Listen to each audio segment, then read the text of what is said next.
What is up, everybody, and welcome to Team Amazing Speak Nerdy to Me for the week of April 14th. My name is Ann Campea, one half of Team Amazing, and joining me to my right is Miss Kaori Take. Hey guys, so excited. I love this show, and you should too. And welcome. We have a lot of headlines for this week. If you're new to our show, this is where we just talk about stuff we love. So stuff from the movies, stuff from TV, tech, you name it. We're talking about it. If you don't want to hear us talk, you should hear us talk. So let's get into it because we have a lot of movie news that we wanted to get into. Starting with the new XMen trailer that was just released this week. XMen Days of Future Past gets one last trailer. And, I thought, in my opinion, that it was quite different than the one we saw about 3 weeks ago. Mm-hmm. A lot more action, a lot more of what I was looking for. But I wanted to flip it to you first, Corey. What did you think of it? I thought it was a good trailer. But I also, to be honest, didn't think we needed a third trailer to be convinced that we were going to go watch this. The first trailer was the most heartfelt one, and it got a little more increasingly more action-y. Is that a verb? No, it's not. Or adjective, or adverb, whatever. But I liked it. I didn't mind watching it. I enjoyed it. But, it doesn't take much for me to go watch this movie. Yeah, no, I agree. I didn't think we needed one, but I'm happy that we got one because I like when people give me more than what I asked for. Sure. I like this trailer better than the last one, actually. I wasn't a fan of the other one because I thought it was really heavy on Jennifer Lawrence, and not to say that I don't like her. It's just that I kind of felt lost in the story that they were trying to portray in that particular trailer. This one, I knew exactly what was happening. I knew there was going to be a lot of action. I knew there was going to be a lot of Hugh Jackman as Wolverine. So I was thrilled about that. And I actually understood more of what to expect in the upcoming movie, which is coming out May 23rd. And which one between the three is your favorite? I think I just gave mine away, but how about yours? Yeah, actually, this one. Yeah? Yeah. Okay. I like the first one more. Really? Yeah. It's been a while. Maybe I need to see it again, but I like this one for several reasons. One being just the fact that there's a lot of action. But tell me this. Did that scene with, I think it was Magneto in the middle of the baseball field not remind you of the Dark Knight trilogy, the last one where he's running through the football field? Because it didn't click for me, but now I'm thinking, yeah, Anne. I mean, not to say that there's any connections there because there never would be, but just reminded me of that. But we're excited for it. May 23rd, you will see us in the theater. Probably sooner than that. Yeah. Midnight screening or something. So let's move on to the next piece of movie news that we grabbed for this week.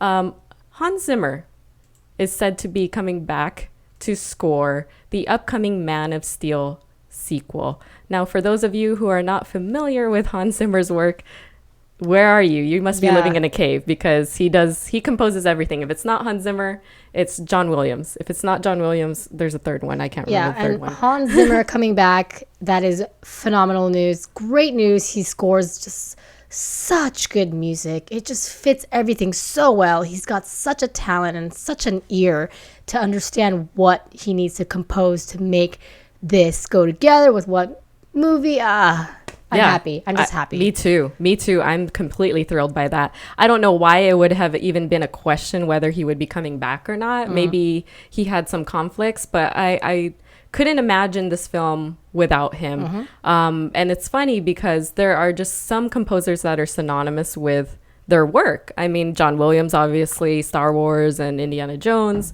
For Hans Zimmer, it's really just the Batman, the Superman franchises that he's become very popular with today. I can't even imagine telling you the number of times I've played the Man of Steel soundtrack. Yeah. I loved it that much, especially that song Flight, I think it's called.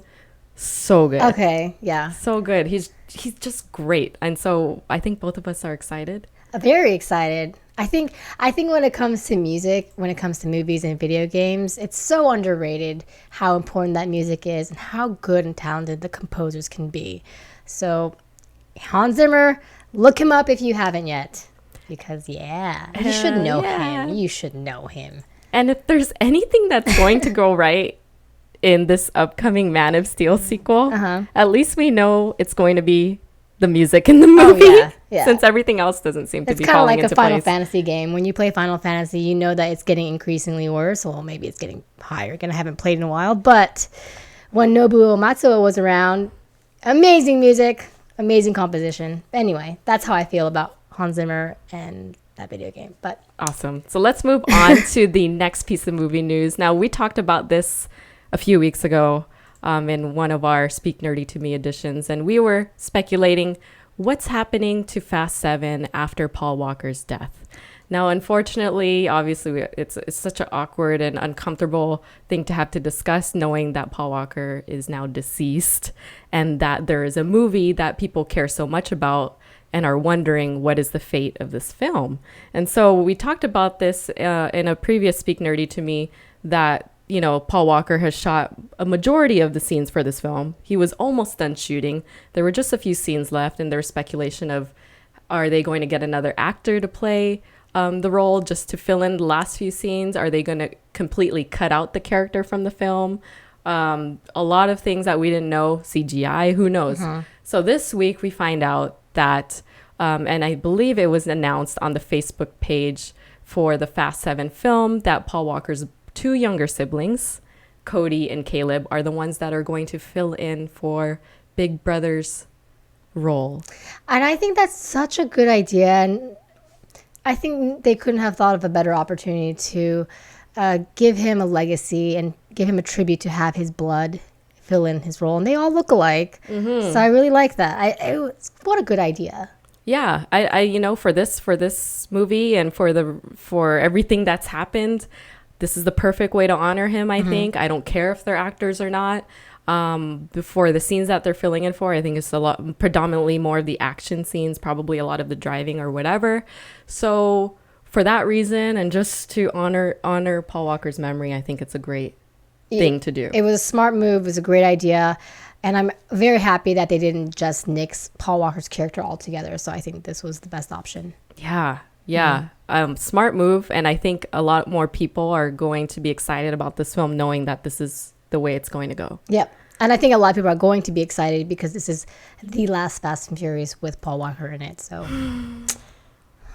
may he rest in peace. Yes, rest in peace. So let's move on from the big screen to the small screen, because unfortunately we don't have a Game of Thrones after show like everyone has been hounding us about. We've been trying. We're trying. It's tough. Sundays are tough, you guys. Yeah. We really want to. We follow it. But we wanted to talk about this week's episode, Season 4, Episode 2. If you haven't seen it, it's rightfully known as The Lion. Well, the official title is actually The Lion and the Rose, but people are calling this the sequel to The Red Wedding, The Purple Wedding. I want to give it away so bad. Okay, so if you guys haven't seen it, you might want to just put your volume on mute. I mean, keep us on, keep us playing, but put it on mute. Exactly. Because we're about to talk about what happened. Okay. So, rest in peace, King Joffrey. No rest in peace, King Joffrey. What?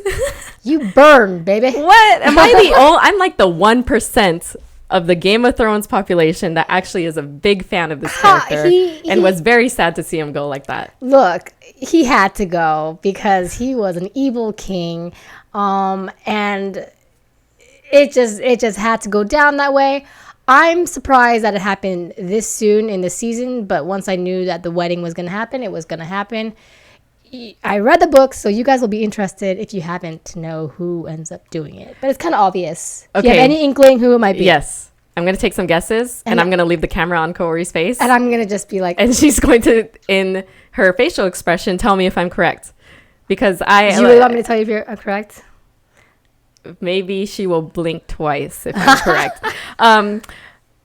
For those of you that don't know, I marathon. I know I said this in the last one, but I marathon the season. So I'm just like full-blown mind explosion Game of Thrones right now, right? So good. So leading into who I think did it, I will say that I do like the Purple Wedding title. I think that's what they called in the books.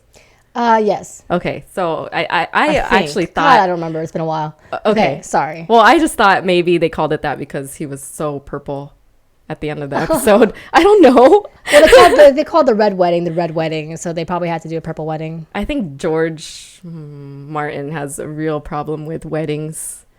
Well, I mean, that's where the big things happen. It's supposed to be pleasant and happy, and it just doesn't end up that way. Okay. But it's happy for us that Joffrey's dead. King Joffrey is dead. You think about it, he doesn't even belong on the throne. He's not a Baratheon. He's pure Lannister. Okay. His parents are in actuality twins. So whatever. I love it for him. That's why I love it. I love everything about him. I'm really sad he's dead. Okay, so here is my theory. I actually think so. People were saying, okay, Sansa, because she was whisked away by some guy, the guy she met earlier in the episode, or maybe Cersei because she's just evil. Tyrion is the obvious choice. I'm not going to pick him either. I am actually going to say that it's Olenna Tyrell. I hope I got her name right. The mother of Marjorie, who just married King Joffrey. I think that she has a hidden agenda that we have yet to know. She seems to have weaved her way into everybody's relationships. And she would be the perfect choice for me because there were several scenes in the show that had her interacting with characters that potentially could be involved in the poisoning. Obviously, the poison was in the necklace. I know there was a scene with Olenna and what's her name? Sansa. So they did have a discussion. There could have been a moment where she took the poison off the necklace, perhaps. There were several mishaps when the cup was being thrown on the ground or whatever. So I feel like there's some way that she could have gotten the poison and put it in the wine, and then Joffrey. Yeah, done. Well, did she blink twice? Did anyone see? Did anyone see? I don't want to give any of that away because That's also okay. for me, the first time I'm going to end up watching the show, it's going to be like exciting. So I don't know. So can you give us any hint as to who might claim the throne now that King Joffrey is dead? No, I don't want to give you any hints, actually. Damn it. All right, let's move on to the next topic then, if you don't want to tell me anything. If you want a spoiler, read the book. I don't even remember whether it was Purple Wedding or Red Wedding, but okay. All good. Memories. Fine. I guess I just have to read the books too. All right, so let's move on to some tech news, because speaking of Game of Thrones, there's an app out there. There is an app out there that turns Twitter into a TV remote control. That's ridiculous. So let's say, Kaori, that you are at the gym or you're on a date or whatever, right? Mm-hmm. And you're like, oh my God, Sunday, I forget what time Game of Thrones comes on, 9 o'clock, let's say. 9 o'clock, holy shit, I forgot to record Game of Thrones, or oh my gosh, I got to get somewhere and watch it right now. The cool thing about this is that in the UK, they've set up, satellite broadcaster Sky has set up this way that they tweet out, let's say, hashtag watch on Sky. And they'll talk about either Game of Thrones episode that's currently about to play, a Mad Men episode, a Girls episode, one of those TV series. They'll tweet it out on Twitter. You can actually, if you're a subscriber, you can actually get on your phone on Twitter, click on, or actually search the hashtag watch on Sky, or just follow them. Click on the show and it'll pull it up on your phone, or it gives you the option to record it, press record so that it's there waiting for you when you get home. That's brilliant. Kind of cool. I think that's very, very cool. I think we're going that way, right? Because there's this, people don't have time to actually watch the show when it airs, so they find themselves maybe marathoning stuff on a Sunday night or something. Yeah, I really like that idea. Wow, Yeah. that's pretty cool. So, I mean, you could be at the gym, you could be anywhere. You could be on a date. You could be on a date. How awful. In the bathroom watching it because the date sucks. This date sucks. Yes, exactly. But anywhere, it will turn your phone into a remote. And I believe what I've read is that Comcast, I believe it is, offers some sort of service that's similar to that here in the States. So look it up. Cool. All right, so on to video games. Miss Kaori Take, I want to flip it over to you. Yeah, flip video it game on over to expert. me. We're on this Game of Thrones tip. You know that Telltale Games is creating and developing a Game of Thrones video game right now. But on the since we're talking about Telltale Games, The Wolf Among Us came out very recently, earlier this month. Season 1, obviously, episode 3, A Crooked Mile. I just wanted to give you a quick review of what I thought about it. I was very disappointed with this particular episode. I thought it was too short. I didn't like the ending. I will tell you who I chose if you comment and want me to tell you whether I decided to kill or not kill a particular person. I'm not trying to give it away, but I was just disappointed by it because it just felt like there wasn't much progression, and it was just, again, too short. And now we have to wait a little longer for the last 2 episodes. I hope the other ones pick up the pace because the first 2 episodes were awesome, and this one was a little not so awesome. So there are what, 5 total? There are 5 total. Do you think it's because it's kind of like that middle stepchild or whatever, but it's right in the middle of the 5? Do you think that might be why? I don't think that would be a good excuse for them because they're Walking Dead season 1. All 5 of the episodes were solid and terrific, and they have the Walking Dead season 2 episode 3 coming out soon too as well, by the way. I just think that, you know, they're letting it drag. I feel it almost felt like they were stretching so they can have 5 episodes or something, and this one really felt like that. So let me know if you agree or disagree with me because I didn't like it very much. So you're telling me I can skip this one and still be okay? No, you still need to make those She's decisions. on me because I haven't even finished the first one. I'm sorry. Yeah, I really want her to play it because it's so good. It's generally so good. Other video game news. Let's see here. So the Last of Us Remastered edition for the PS4 is coming out. I'm pretty excited about this. I do not own a PS4 just yet because of the money situation. Initially, they said that this was going to come out December 31st, but now there are rumors that it actually might be coming out June 20th, a lot sooner than we expect. It's going to be in 1080p. It's going to have better lighting and then more crisper graphics. So if you need another excuse to play The Last of Us, this is for you. And they also have the Last of Us bundle called Grounded that's coming up. It's supposedly going to be the most difficult trophy that you will ever have to earn. So if you are a super advanced gamer, then yeah, you might want to take on this challenge. It's called Grounded. I'm kind of intimidated by that. So do you think there will be enough people that love the game that they would actually go out and buy this copy even though they probably own another copy of it? Yeah. I think a part of me thinks, why would I get another one?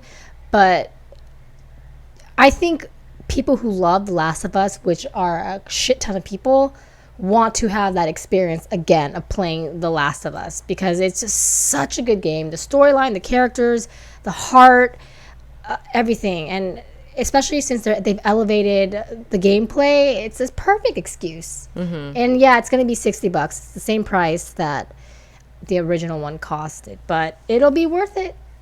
So for those of you out there who have a little bit of money, you could send Miss Kaori a PS4 as well as the Last of Us Remastered game. I would be so happy if you did that. You would be my best friend. I would not use that Twitter app while we hang out. All right. So let's move on to the next topic here. Okay. The last topic I wanted to talk about was there are some Nintendo stuff that I want to bring up. First of all, they are coming out with a Princess Peach motion controller at the end of this month. I'm really excited about it. I want to show it to you. I don't know if you can see it right there. Oh, cute. She's so cute. Princess Peach is awesome. And I am such a sucker for pink, in case you haven't noticed, but I am. And also, Nintendo news, Super Mario Brothers 3 is now available on Virtual Consoles. So everyone is going to be happy about that because if you grew up in the 80s and 90s and you had an NES, you know that Super Mario Brothers 3 was the best game ever. Yeah, it really was. Yeah. It really was. I mean, every Mario game was awesome. Even Mario 2, but it's Mario 3. Yeah. Really good. Well, tell me, virtual game? I'm sorry. I'm like really amateur to this video game stuff. What is that? It's like being able to download it anywhere. Oh, like you Yeah. could play on a cloud or something? Are they up on in the cloud somewhere? No, they're not up in the cloud. You could download the game and play it You on could what? just play it pretty much anywhere. Oh, cool. Yeah. So that's pretty exciting because, yeah, you can pretty much... Well, anyways, they have these kind of things everywhere nowadays. Yeah. What are they called? Emulators. Mm-hmm. So, but yeah, that's coming out. And then also the last thing I want to mention was that there's a rumor going around that Super Mario Kart 8 is going to be released also as a bundle for the Wii U. We know that the Wii U hasn't been selling so well. So that's the rumor. Would you buy it if it was as a bundle? I don't know. Yes. You would? Yes. Yeah. Because we had so much fun playing it at in Vegas at Insert Coins, the bar. Yeah. Well, playing it on an N64 though, so it'd be nice to play Mario Kart on a newer system. Yeah, and Mario Kart 8 actually, it promises, I think, 32 new levels. Holy crap! Yeah. Don't quote me on that, but there's... But still, that's lot of new like a stuff. lot more than. Oh wow! Yeah. All right, I'm excited. I will be buying that, I think. Well, thank you Maybe. for that. I'm going to actually look up Virtual Console for you, but Oh, let's move on. all right. So in the let's meantime. move on. While you look that up, I'm going to have you think about something, Miss Kaori. Okay. Close your eyes and tell me what I'm describing. Okay. Ready? Okay. Zac Efron? It's shaped like a rocket. Zac Efron? You put it in your mouth. Zac Efron? And after a few minutes of sucking, something creamy oozes out from the center. Is that bad if I say Zac Efron? No, that's a great answer. That would actually be the perfect answer. We're moving on actually to food.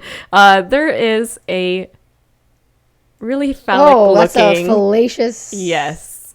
X-Pop. Is it ice cream or a sex toy? I was just describing for you the newest popsicle that is being released. Where is this? In Sweden by GB Glaze. It's the largest ice cream maker, and they are the creator of this phallic-looking popsicle.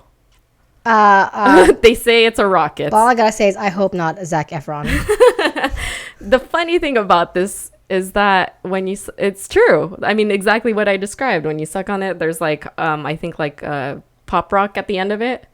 So it makes an explosion in your mouth, and afterwards there's a creamy center. Where would you eat this comfortably? That's what I want to know. You can't eat it at work.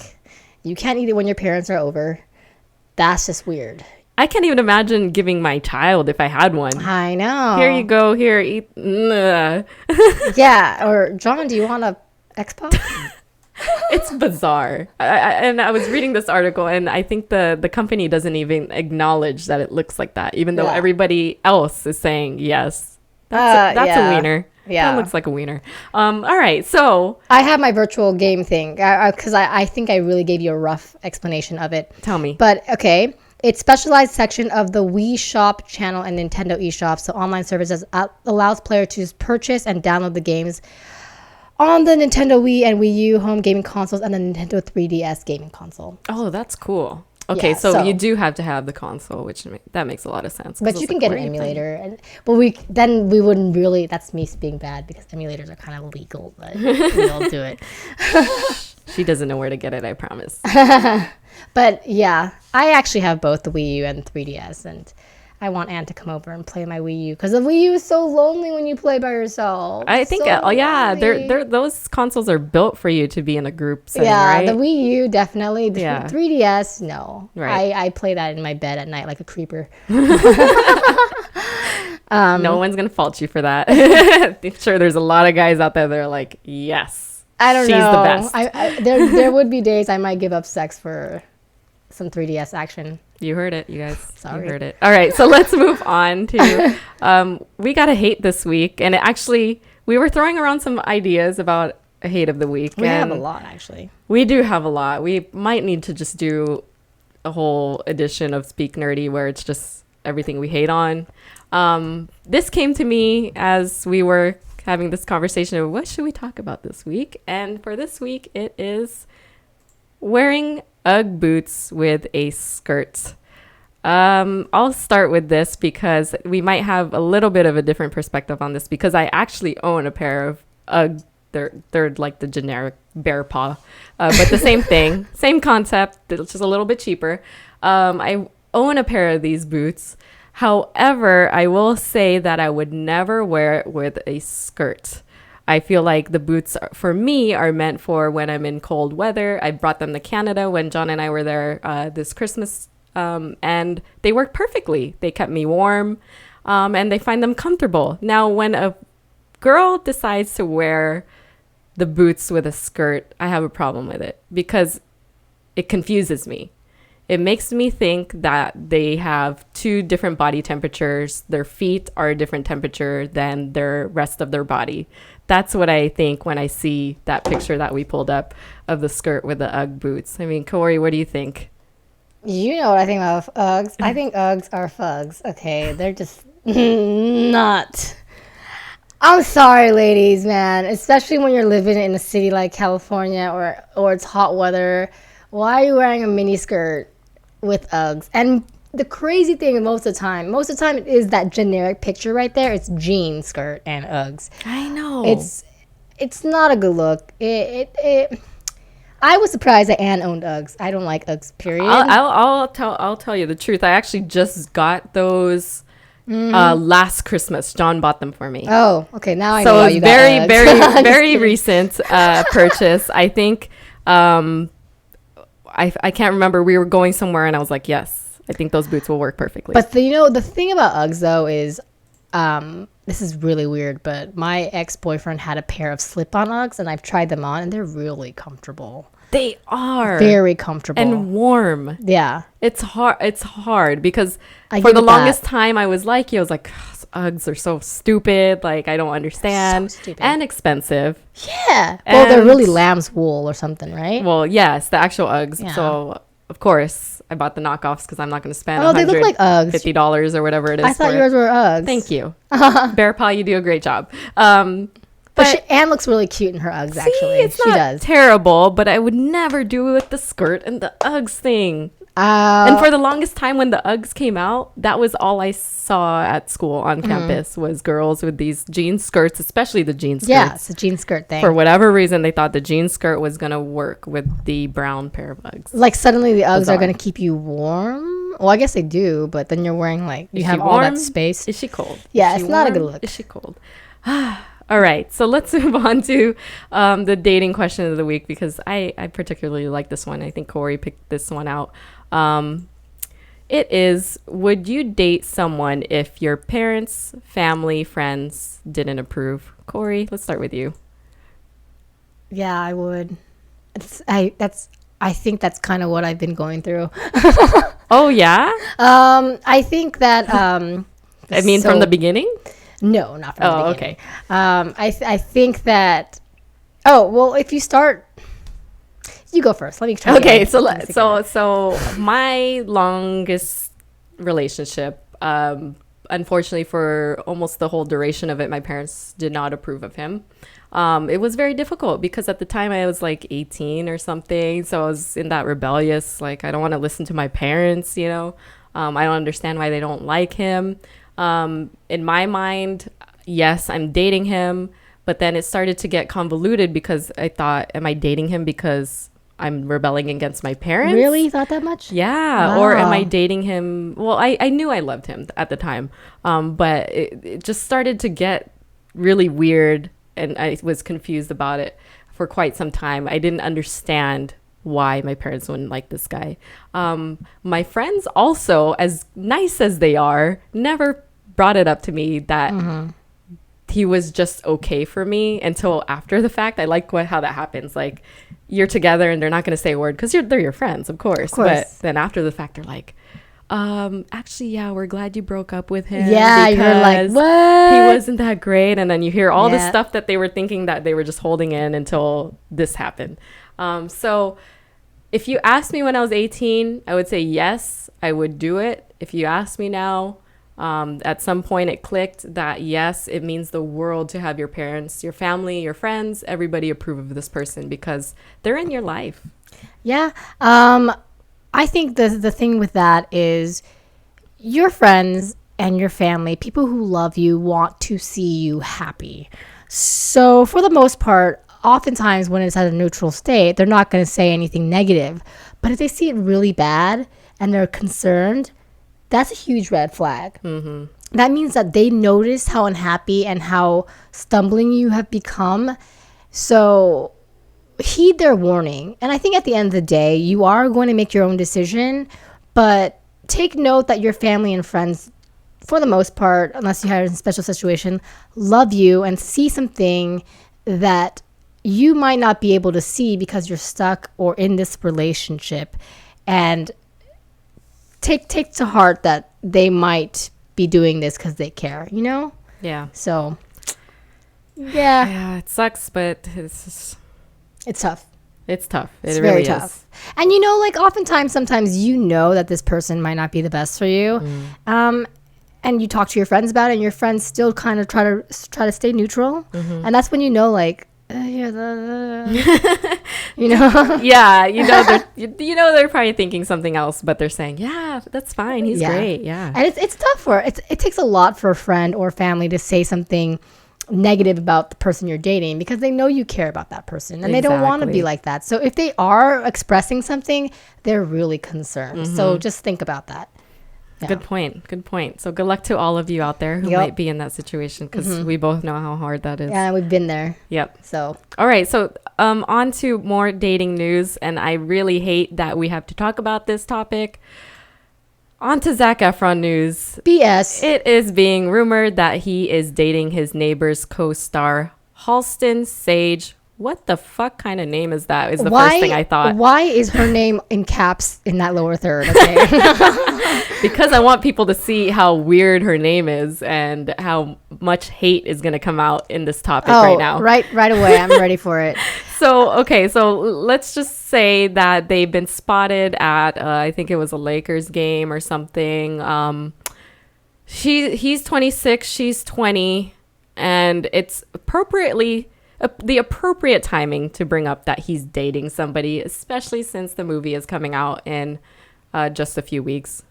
I think it's BS. I think it's a complete stage thing. Yeah. I started Googling her because the jealousy happened, and she is known to be the poor man's Emma Stone. So, boom, I'm a hater. Oh, damn, really? And she dated quite a few people already in the industry, right? I forgot. I was looking at her list. Well, they all kind of work their way up there. I'm not saying that's what she did, but I do think that this is staged. I think I have an inkling he might like them tan, yes, little brown, little dark hair action. I think so. I totally think so. Thank you, Vanessa Hudgens, for giving us an indication of what type of woman he actually wants. Yes. So, but on that note, I don't buy it. We think it's set up by the media and will probably fizzle right after Neighbors comes out. Mm-hmm. I think so. Yeah. But moving on to even better Zac Efron news. Hello. Zac Efron was awarded the Best Shirtless Performance at the MTV Movie Awards this past weekend. Do you think he knows how attractive he is? He seems humble. Yes. But it's like, if you weren't humble, I would understand, because that's just ridiculous. It's not fair that you look like that. I'm such a jerk. I'm sorry. Let's look at it again. The funniest thing that came out of him winning this is that there were a lot of people on Twitter that were actually mad. One at Rita Ora because, she was actually the one who ended up helping him get out of the shirt. Mm-hmm. Not so much that she exposed his body, but people were saying, "Oh, if you're going to get mad at if you're going to get mad at people because they think girls are being kind of put on this pedestal and having to be sexy and show off their bodies in order to be famous," they're saying, why can't the same be said for our boy Zac? Because here he is on stage at the MTV Movie Awards topless, because I'm sure they asked him to be that way for ratings and for the purpose of news after the fact. Okay, look at this, okay? For every one obscenely hot Zac Efron crush I have, you men have probably 20 obscenely hot chicks, you know? So give us one.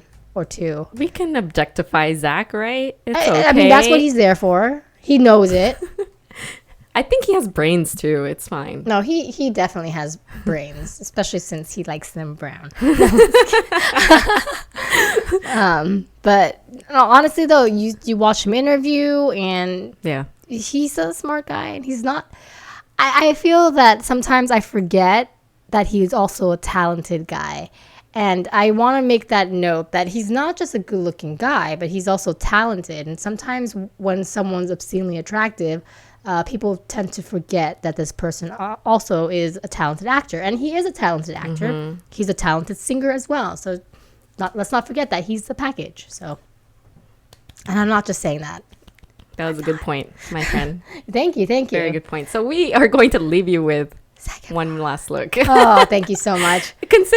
Here's the funny thing. Considering that probably most of our viewers are male, I wonder how many of them actually drop when we start this Zac Efron category. You guys comment and let us know if you actually watch it all the way through. Because one day, if you watch it all the way through, there might be a topless Team Amazing at the end of this. Probably not. That's true. You know, you never know. It's always important, just like when you watch Marvel movies, to watch all the way through the credits, because you don't know what's going to happen after the credits. Yeah, there might be a blooper reel. We might, end up on the same camera. So what we're saying is you guys need to suffer through the Zac Efron category with us. Yes. I mean, we're not suffering, but I'm sure the males are suffering. So that will do it for us. You can follow both of us at Team Amazing. You can follow me at Ann Campea. And Miss Corey, where can they find you? You can find me at KAORIOUS on Twitter as well as Instagram. And guys, we are actually going to be at WonderCon at some point this weekend. So tweet us if you're going to be there. We would love to see you. And you might actually, if we see you, get to see what we ended up choosing for our cosplay. Yeah, we've got them locked and loaded. Very excited. Yeah. So let us know if you'll be there. Subscribe to this channel. This is where all the Team Amazing content is on Movie Blog TV. Arrow After Show. We promise we'll get going on the Firefly again. Trust me, I want several of you are asking for it. We'll get on that and some other stuff. Yeah. Lots of other stuff. So until next time, everybody, we will see ya.